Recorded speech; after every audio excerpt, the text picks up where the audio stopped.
Se você tá cansado da perfeição no Instagram, das tretas do Twitter, das notícias pesadas nos jornais, segura esse BO. Aqui a gente fala dos dramas da vida? Fala!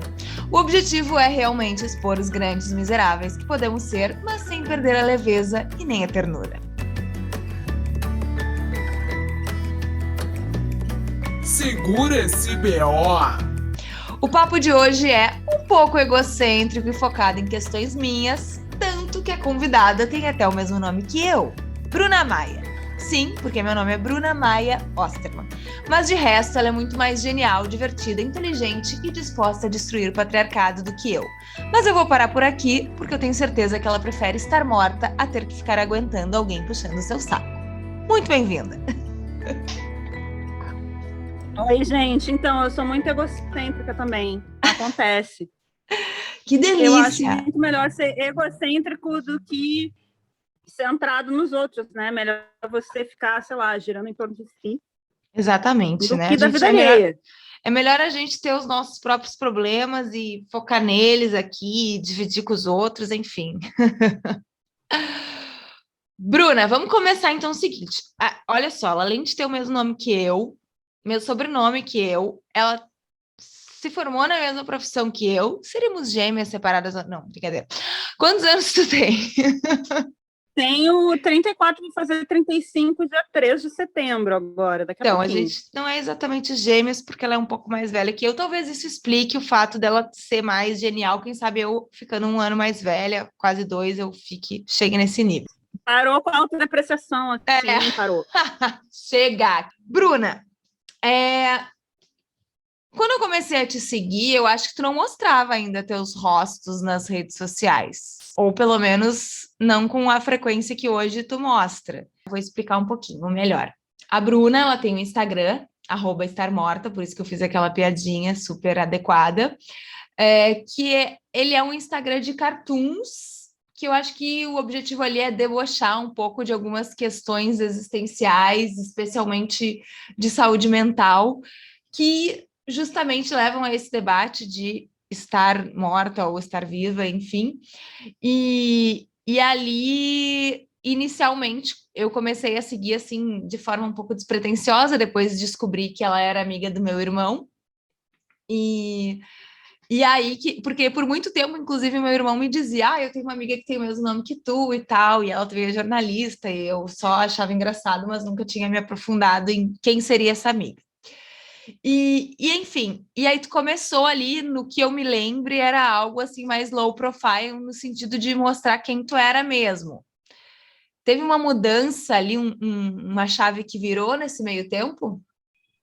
Teve, que foi eu tá prestes a deixar o meu emprego, porque eu trabalhava cobrindo finanças, e aí eu não ficava muito confortável com a ideia das minhas fontes em economia ficarem vendo meus desenhos pelada.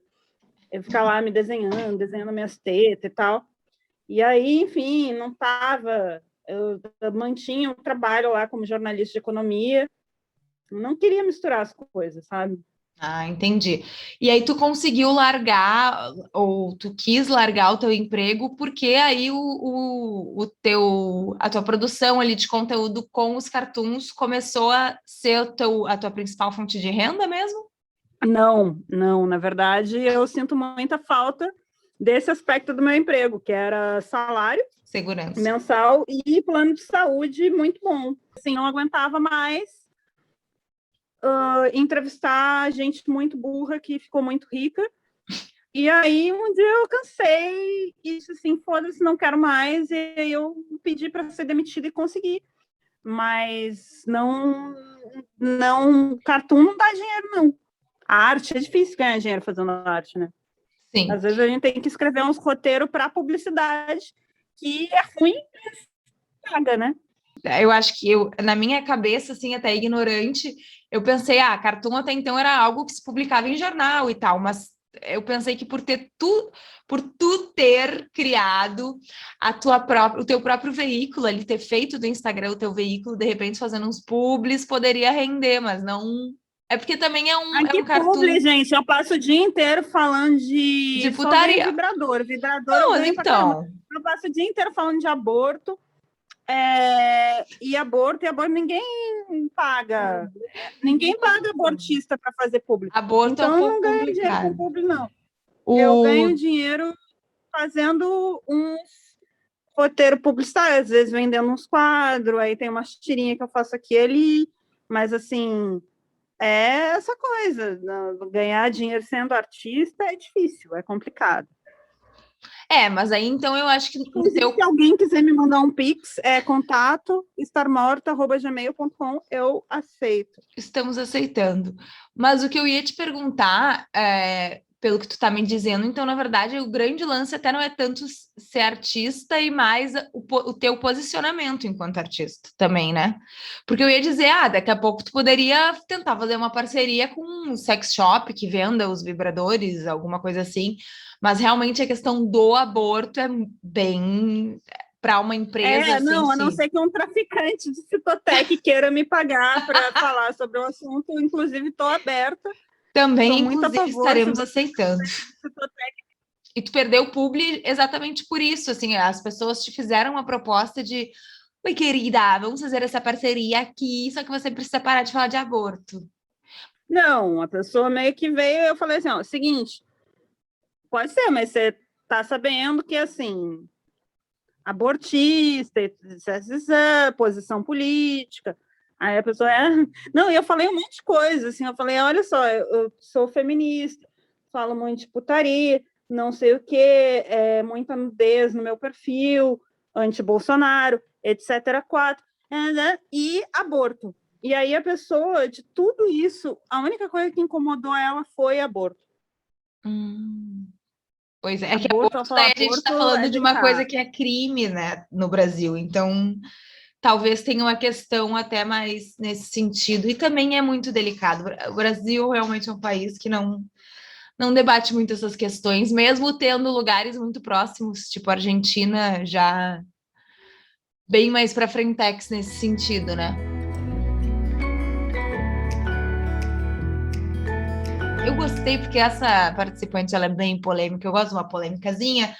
E enfim, eu vou me sentir até pouco polêmica, porque eu tenho certeza que ela é mais que eu. O que tu me diz desses liberais que são liberais na economia, conservadores nos costumes? Acho que eles são um bando de herdeiro, mimado, meio sem noção, que não sacaram a coisa toda. Tem muito empresário, eles não entenderam nem o próprio sistema de liberalismo, nem o que eles estão defendendo, né? Porque se você for no Adam Smith fundo na coisa, o Adam Smith ele mesmo tem uma frase que diz assim: tem empresários se reunindo, é porque eles estão tramando alguma coisa contra as pessoas, né? Então, eu acho que o liberal mais roots não defende empresário. E eu acho que eles não são liberais nem na economia e nem nos costumes. Eles realmente não têm nenhum conhecimento sequer da ideologia que eles estão defendendo economicamente. Porque se eles tivessem, eles não defenderiam tantas medidas protecionistas, por exemplo, como eles defendem. Então, na verdade, eles não são liberais nem na economia, nem nos costumes. Essa é uma nenhum dos excelente dois, conclusão. eles são muito ruins. E eu acho que isso é uma coisa que a gente analisa nesse governo de agora, que assim, aquele crony capitalismo muito clássico, né? Aquele capitalismo de compadrio, que é um capitalismo de contatos, que continua acontecendo, por mais liberal que se diga o ministro e etc. Enfim, eu acho que está tudo meio errado, e eu acho que eles são conservadores, que querem manter um status quo, e para eles é muito cômodo defender os costumes como se fosse uma coisa inerente à natureza humana, porque é assim, mas na verdade é só porque é muito cômodo para eles, porque eles estão numa posição de privilégio muito grande, porque eles nasceram ricos, a maioria deles é homem, a maioria deles é branco, Então, para eles é muito cômodo defender tradições, porque as tradições os convêm. Porque faz com que eles estejam exatamente onde eles estão. Bom, esse papo está ficando realmente muito sério, voltado para a política, mas o nosso objetivo aqui é falar de outra coisa. É falar sobre mames. O que acontece? Além dela ter o mesmo nome que eu, não sei se eu já mencionei isso hoje, não sei se eu já mencionei que ela tem a mesma formação que eu, é jornalista, ela também nasceu no mesmo estado que eu, que se chama Rio Grande do Sul. Tu é porto-alegrense ou tu é de alguma cidade do interior? Eu sou de Rio Grande, no Rio Grande do Sul. Rio Grande. Então ela vem lá da região sul, uma pessoa que nasceu no maior porto do... Alguns dizem que o maior do Brasil é Santos, porém os gaúchos consideram Santos também, não dá para contra fatos, não há argumentos, mas daí depois tem o de Rio Grande, que também é, digamos assim, grande. Então, dito isso, tu então é gaúcha, e o que eu acho muito divertido ali acompanhar no teu Instagram é aqueles exposed da tua mãe, e muita gente eu acho que acaba se identificando, e eu acho que quando a gente fala de mãe, é impossível não lembrar do Paulo Gustavo, que ficou muito conhecido pelo papel de mãe que ele criou, baseado na mãe dele, que eu acho que no fim das contas todo mundo acaba se identificando um pouco. Mas eu acho que também foi essencial esse papel que ele fez, me corrija se você discordar, pelo fato de que ele deu uma desmistificada nessa coisa que se espera da gente ter uma relação perfeita com a nossa mãe, de ser só aquela relação de puro apoio, puro amor, pura dedicação, e ter ali um vai a merda, entendeu? Minha mãe não quer dizer vai a merda, mas a gente briga pra caramba, inclusive ela fica puta quando eu falo palavrão, mas de desmistificar um pouco essa relação de que mãe e filhos tem que ter essa coisa de ai, minha filha é incrível, especialmente quando a gente fala de mães e filhas, né, no caso. E o que eu mais gostei quando falou da tua mãe foi que ela tinha esse jeitinho sutil de uma pessoa gaúcha, de uma mulher gaúcha que chega já dando ali o coice direto, entendeu? Porque a gente trabalha gaúcho gosta de cavalo é para dar coice mesmo nos outros. A relação com a minha mãe, durante muitos anos, foi muito péssima, porque a gente ficou 4 anos sem se falar. É mesmo? Eu briguei... Não, minha mãe é muito difícil. Minha mãe, agora que a gente só se fala por zap, minha relação com ela tá ótima, mas é uma pessoa complicada. Depois de muita terapia, depois de ler Helena Ferrante, porque eu li a tetralogia napolitana, e entendi melhor tudo que era minha mãe. E aí chegou um momento na terapia que eu odiava minha mãe. Eu falava assim, cara, eu odeio minha mãe. Minha mãe... Aí chegou um momento que eu falei tanto da minha mãe na terapia, eu percebi que eu odiava meu pai mais que a minha mãe. E aí eu comecei a odiar meu pai e perdoei real minha mãe, assim. Tu sabe que... eu percebi, assim, cara, minha mãe, ela era uma mulher que tinha aqui toda a sobrecarga de cuidar dos filhos, ela cuidou dos filhos, ela não conseguiu ter a profissão que ela queria, porque meu pai, tarará, de repente se separou, mudou de cidade. Não, o problema é meu pai, o vilão da minha vida é meu pai. E aí eu fiquei nessas de odiar meu pai por alguns meses, e aí começou 2018 e eu voltei todo o meu ódio contra o governo, né, contra Bolsonaro, que é a coisa certa a se fazer. Aí, hoje em Ou dia, seja, Bolsonaro salvou a sua família. Salvou a minha família, mas assim, eu também não faço questão de visitar minha família, passar Natal com a minha família. Para mim, essa relação distante que eu tenho com a minha família, que é falar com eles só pelo zap, falar com a minha mãe, com meu irmão, funcionou. Com meu pai pelo zap, tá ótimo. Deixa eu te perguntar, que eu fiquei curiosa aqui. Seca. Tu fez ali essa menção da Helena Ferrante, que fez tu entender tua mãe. O que aconteceu? Eu só li, por enquanto, Amiga Genial, da Helena Ferrante. Aliás, da trilogia, né?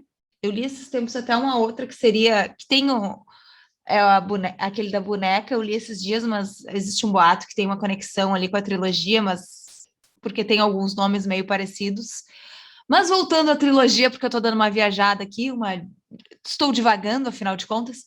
Qual foi a conexão que tu fez ali? Helena Ferrante tem a trilogia, que é Amiga Genial. Amiga Genial. Vamos dar um Ai, Google não e sei, a gente esqueci, eu fala sei que sobre tem isso que uma depois. história da filha perdida. É isso, a Filha Perdida Então, seria esse tipo um spin-off, assim, muito louco. não, tem uma filha perdida que é um outro livro e tem Sim? o que faz parte da trilogia. Ah, tem então. Então, enfim, Então, não sei. são três Essa- ou quatro livros, não lembro se é uma trilogia de três, quatro livros, seria, né? Uhum, Mas assim, a trilogia, ela narra histórias de mulheres, desde que elas eram meninas até o momento em que elas ficaram velhas. uhum, E aí, no começo, ela mostra a dificuldade de meninas para estudarem. uhum, E depois elas vão envelhecendo e você vê que chega um momento que, assim, a amiga genial, a amiga que era muito inteligente, ela é obrigada a casar, ela é obrigada a ter filhos, ela é obrigada a se conformar com o que a sociedade esperava dela. Então, ela era uma mulher que podia ser qualquer coisa que ela quisesse, porque ela era uma mulher genial. Então, ela era uma mulher que podia estudar física, sociologia, antropologia, que ela ia ser um gênio. Mas ela teve ali que casar e trabalhar no comércio do marido do dela e marido. ter um filho e etc. E teve essa vida ali aprisionada, sem poder perseguir a intelectualidade dela. Enquanto que a Lila, né, que é a Uhum, amiga genial, a Lila é a amiga genial, e a narradora do livro é a Helena, né, que é a uhum, Lenu. A Lenu era uma menina que também era inteligente, também era genial, mas ela era a menina que conseguiu estudar e que conseguiu ir adiante. E aí, à medida que isso vai avançando, você vê que aquela mulher, mesmo sendo genial e mesmo tendo estudado e mesmo tendo recursos, ela fica aprisionada pelo casamento, aprisionada pela maternidade. Então, ela não consegue escrever, ela não consegue fazer as coisas que ela quer, porque ela tem que cumprir aquele papel social de mulher, de ser esposa e mãe, e ela só consegue ter contato e fazer o que ela quer depois de mais velha. E também tem um outro livro que virou filme, que é A Vida Invisível, de Eurídice Guzmão, que é um filme excelente, inclusive eu gosto até mais do filme do que do livro, que também é isso, né? É uma mulher muito genial, que não consegue seguir a carreira que ela queria, que no caso era ser pianista, porque ela está aprisionada no papel de esposa e mãe, sendo submissa a um marido que é muito mais medíocre que ela. E aí eu acho que esses livros e um processo de percepção de várias coisas do feminismo me fizeram entender melhor a minha mãe, assim, porque ela era exatamente isso, uma mulher incrível, e mesmo quando eu era criança, eu pensava, mano, por que ela tá aqui? Ela podia ter sido juíza, porque ela se formou em direito e nunca exerceu. Ela teria passado num concurso de juíza, seria uma ótima juíza, mas ela tá aqui se estressando porque tem que cuidar de uma filha e de uma farmácia, porque a gente tinha uma farmácia, tem que gerenciar as coisas e tal. E aí eu meio que entendi melhor todas as coisas, todas as maluquices dela, né? Entendi a pressão que ela passava também e que acabava refletindo, descontando em cima de mim. E aí comecei a me dar melhor com a figura da minha mãe, né? A lidar melhor com essa figura. Da minha mãe e até da minha avó, que eram mulheres muito inteligentes que nunca tiveram o espaço apropriado para demonstrar isso. Tu sabe que agora tu tá falando da tua mãe. A minha mãe, acho que dentro da geração dela, ela foi bem para frentex, assim, porque ela sempre trabalhou, ela sempre teve autonomia, e até entre as mães das minhas amigas, em geral, algumas são mães donas de casa, e, enfim, nada contra, beleza, mas eu acho que para a geração delas, isso já foi, assim, um passo muito maior do que para nossa geração, por exemplo.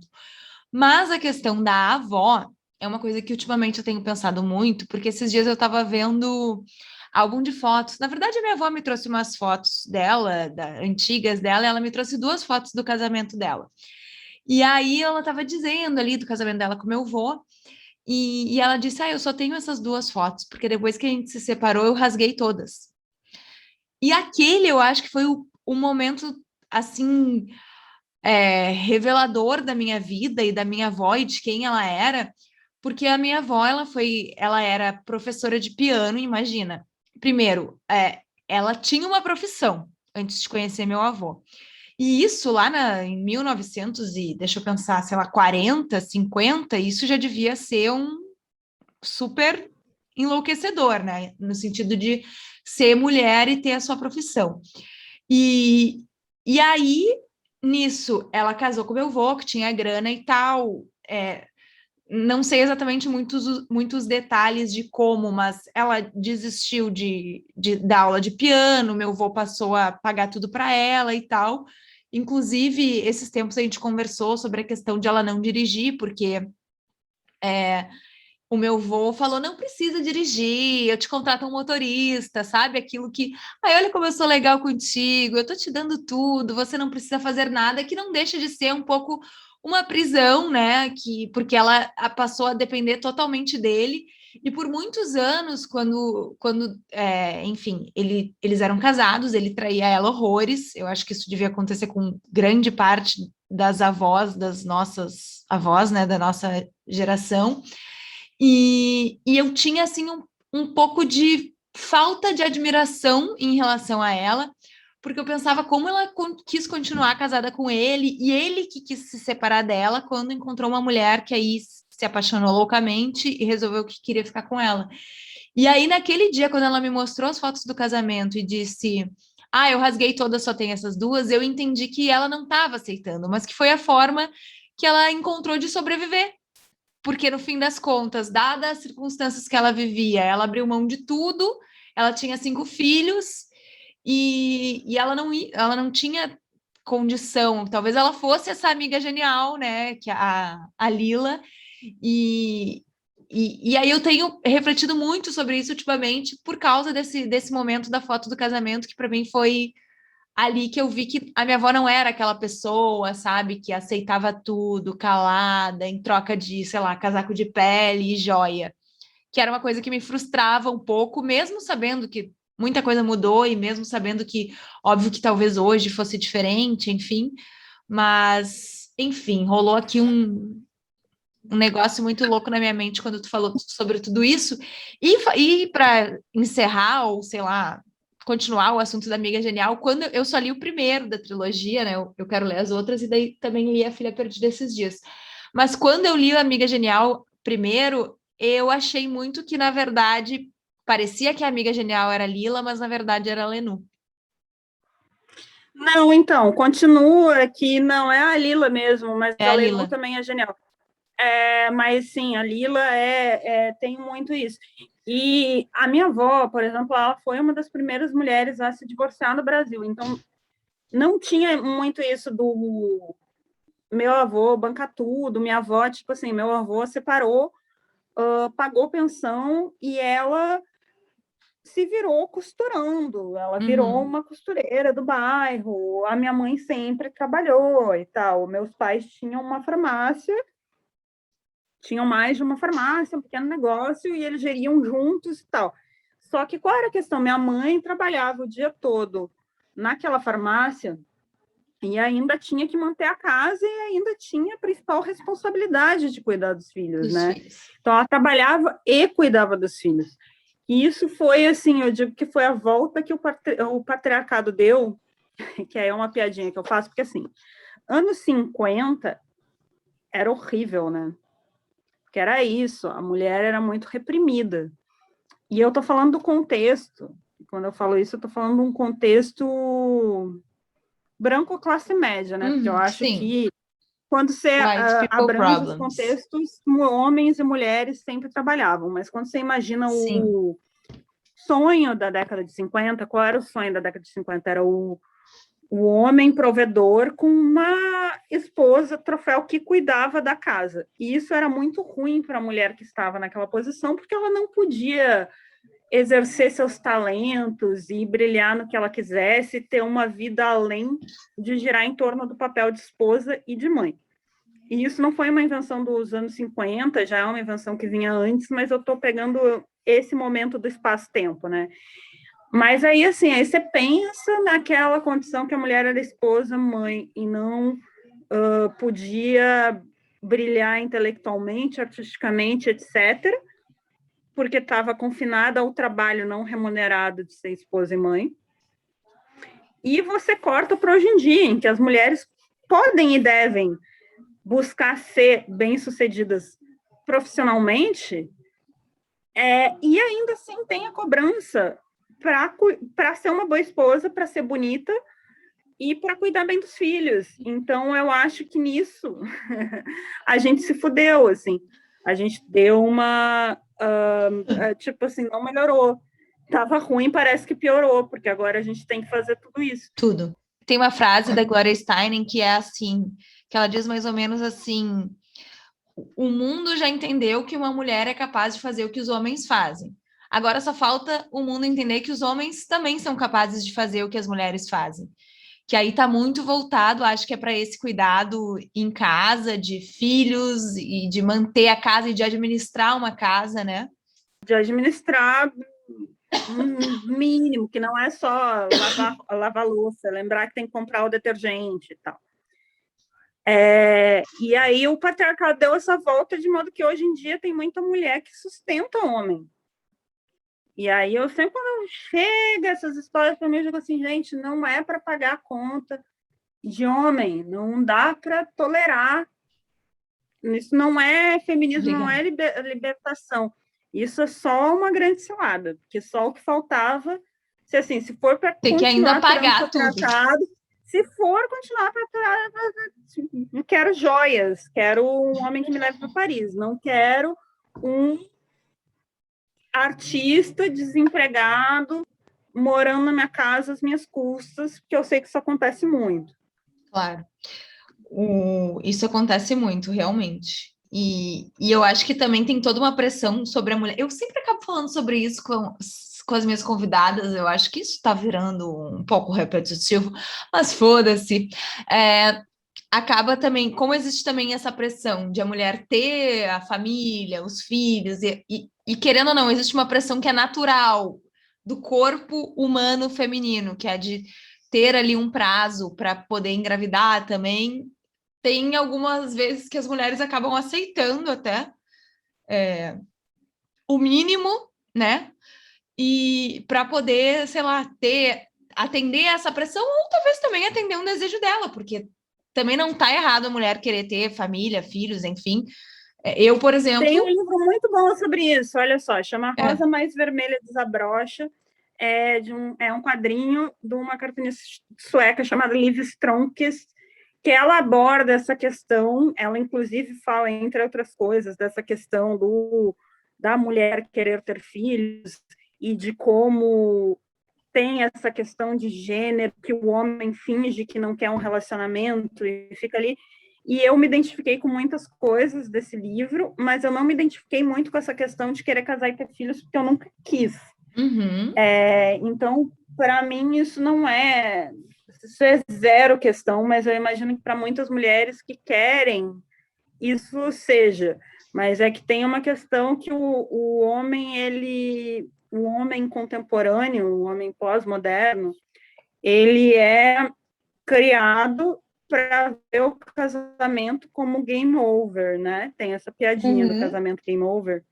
Tradicional camiseta muito vendida. E isso não é, assim, tem essa construção social que a gente entende, que é uma construção social que atinge todo mundo, que é a construção social de que mulher quer casar e homem quer transar. E eu, como mulher solteira que não quer casar, sei que isso é uma grande mentira, porque se tem coisa que é muito difícil, é encontrar um homem que só queira transar. Inclusive, estou tentando transar com um e tive que prometer casamento. Mas acontece.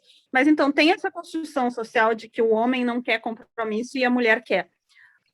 E isso acaba resultando numa performance de gênero por parte dos homens, em que os homens ficam fingindo que eles não querem ter um relacionamento, que relacionamento não é para eles, que monogamia não é para eles, e que eles não querem ter filhos, quando na verdade eles estão meio que desesperados para encontrar uma esposa e mãe, né? que diga para eles, não, você quer casar, você quer ter filhos comigo, e que as mulheres sofrem dessa questão de ter que, hoje em dia, tomar a iniciativa dessas questões. E isso nem sempre foi assim, né? Porque é muito comum se justificar isso biologicamente, dizer, não, homem é assim, homem é loucão, pinto louco por causa da testosterona, homem quer espalhar o sêmen por aí e tal.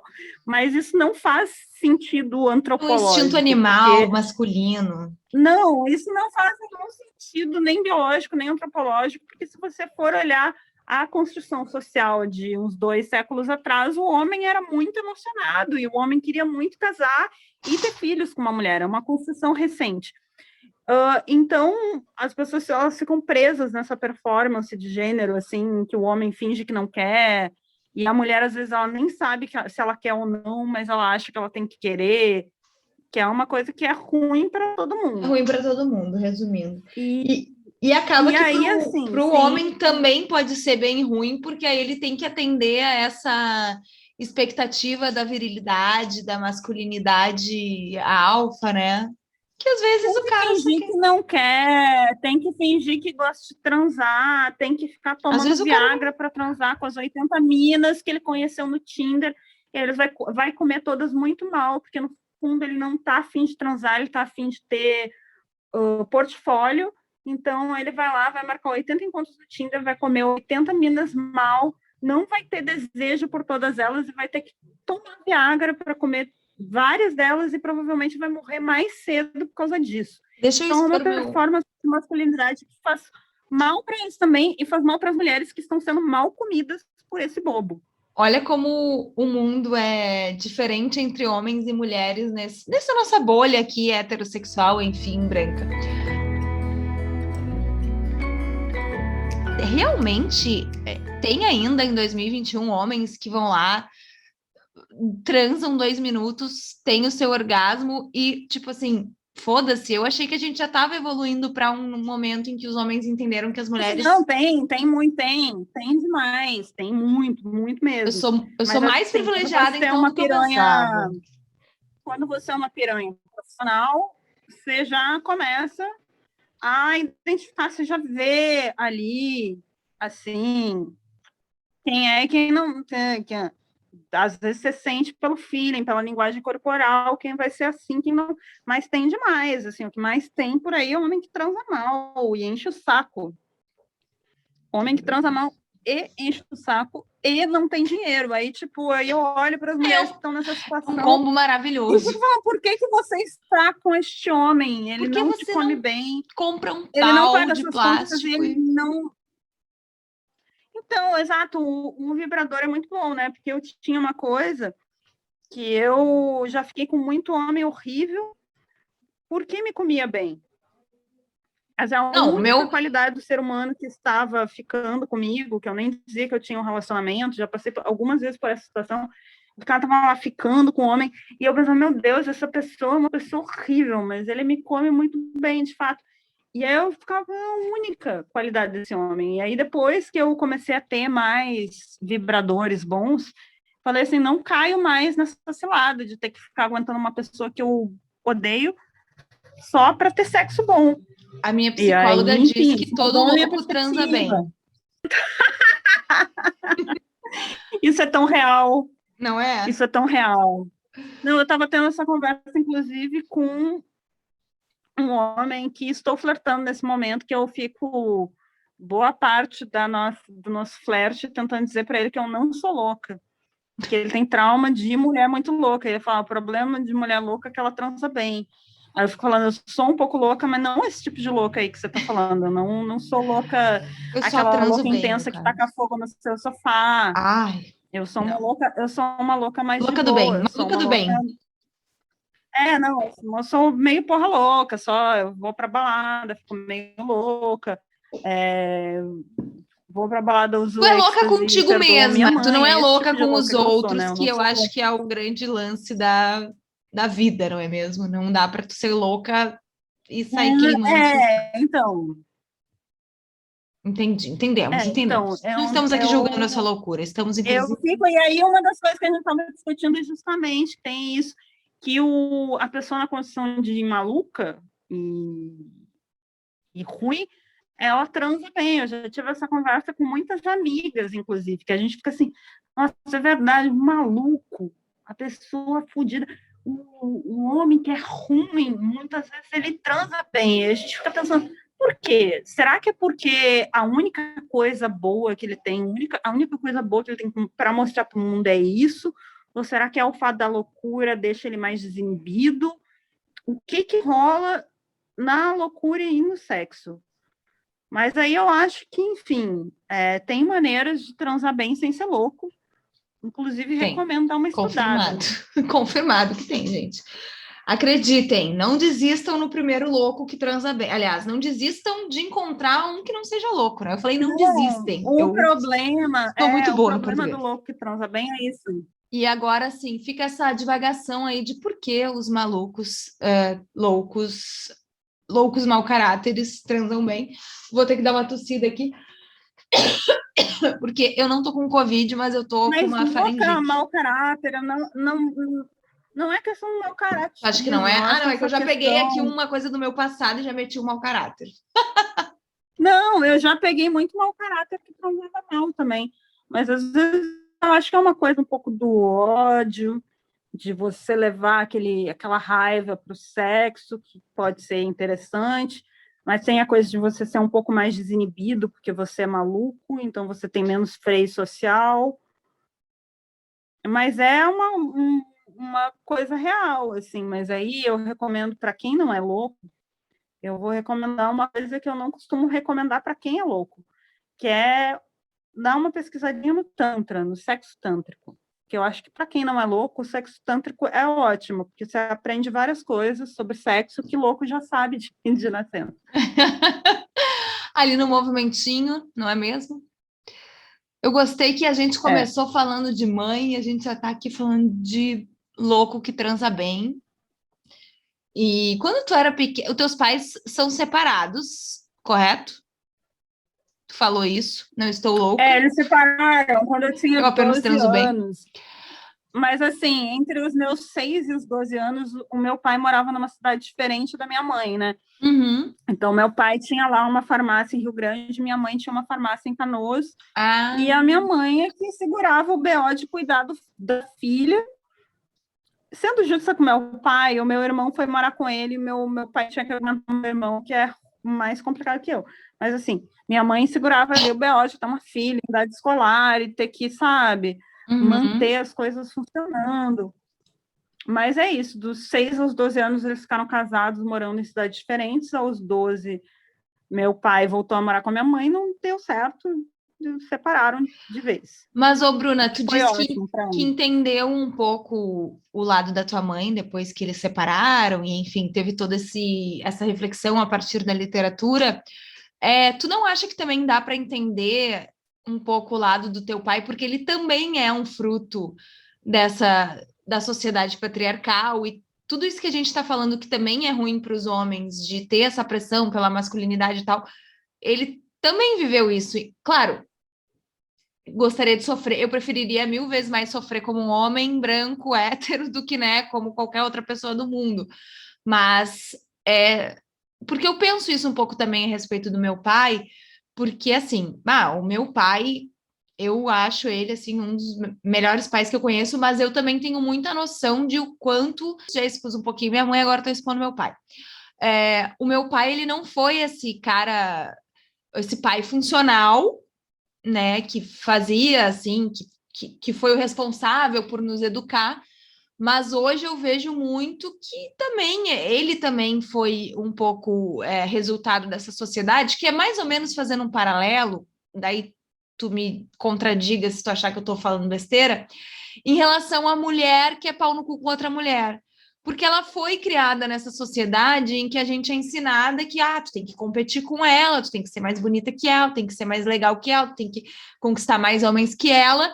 E aí, às vezes, isso entrou ali na tua mente e tu tá também ali um pouco bugada, e quando vê, até tu perceber que pode ser melhor de outro jeito, e que se tu se unir a ela, pode ser mais produtivo para as duas, e a mesma coisa para um pai que se ele se envolver mais ali na criação dos filhos, enfim, na administração da casa, pode ser mais produtivo, mais feliz para os dois, para aquela família.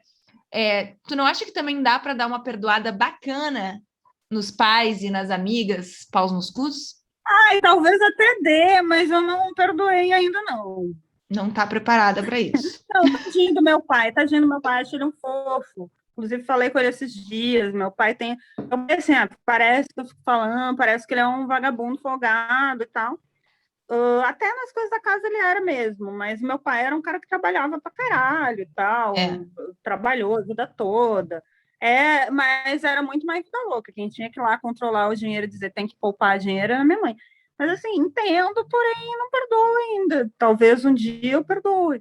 Entendo, porém. Mas acho ruim, entendo, mas foda-se aí, porque o naco de privilégio que ele teve a vida toda foi muito maior do que a minha mãe teve, sabe? Então, tipo assim, triste para você, mas chato. Queria ter sofrido assim.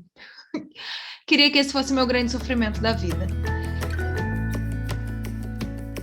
Normalmente esse podcast tem quadros, mas a gente já está aqui há um tempo e eu não vou fazer quadros hoje porque eu ainda quero falar sobre um assunto que é importante, que é o foco ali do estar morta. Acho que estar morta tu já chega ali dando esse coice maravilhoso de já quebrar esse tabu de mencionar a morte, que a morte é um tabu bizarro na nossa sociedade, né?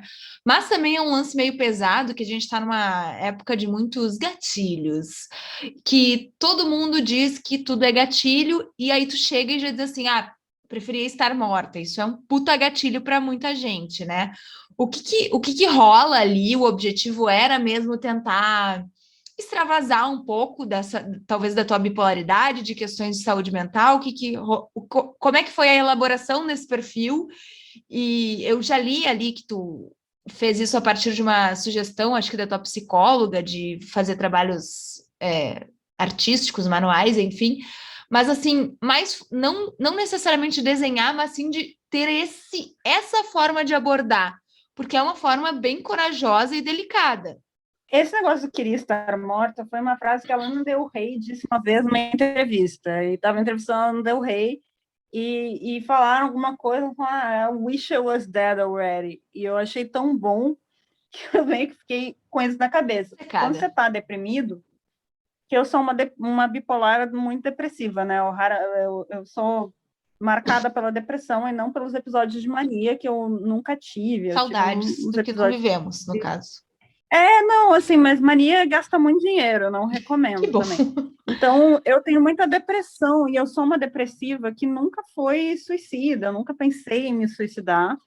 Enfim, eu estava muito deprimida, e aí eu acordava todo dia, eu olhava, e eu pensava, por que, cara? O que eu fiz para merecer essa existência? Eu não queria estar aqui, eu não quero me matar, eu não vou tomar nenhuma atitude suicida, mas eu queria já estar morta, eu não quero morrer, eu não quero me matar, eu só queria já estar morta para não ter que passar por isso.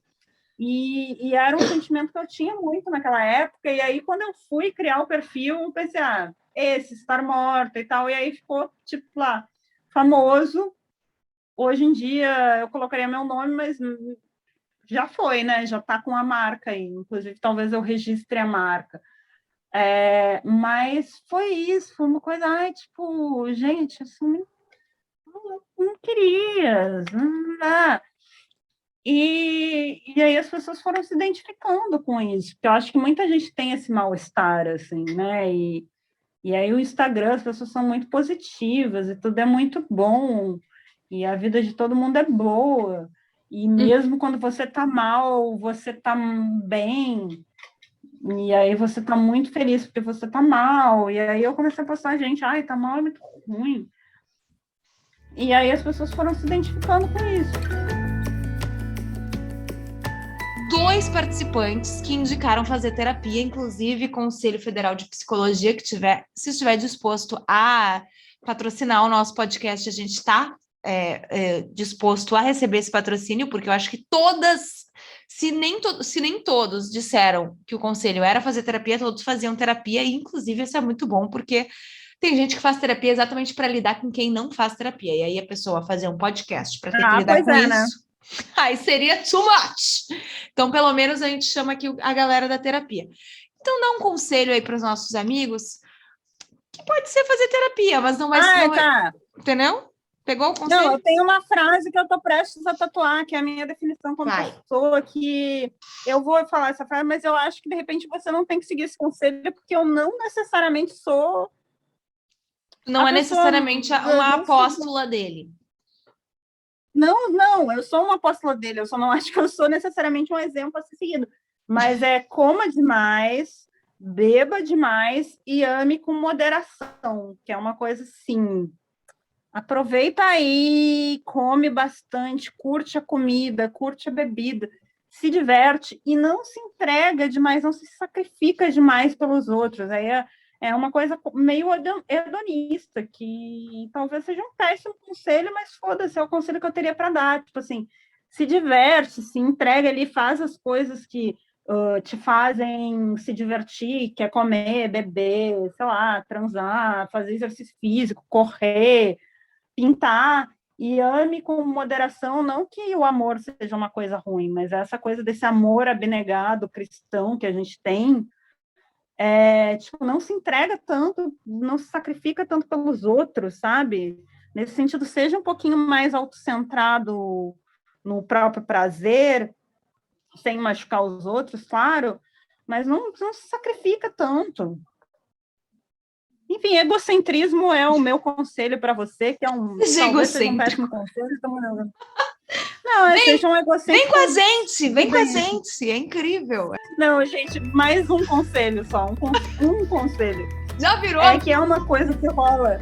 Não, eu vou dar mais um conselho, que é uma coisa que rola no Twitter, que eu acho que é a minha rede social favorita, porque as pessoas passam o dia inteiro surtando no Twitter, né? E aí, de vez em quando, aparecem uns tweets que é assim... Namore alguém que seja recíproco, que te valorize e que não destrua essa autoestima e que esteja sempre com você. E aí, alguma pessoa colocou isso como namore alguém que não te odeie. E eu acho muito bom. E aí tá muito bom esse conselho, namore alguém que não te odeie. Ai... Por isso que tem que evitar o maluco que transa bem, porque eventualmente ele vai te odiar. Chega! Exatamente, você vai odiar ele. Exatamente. Chega. Segura esse BO.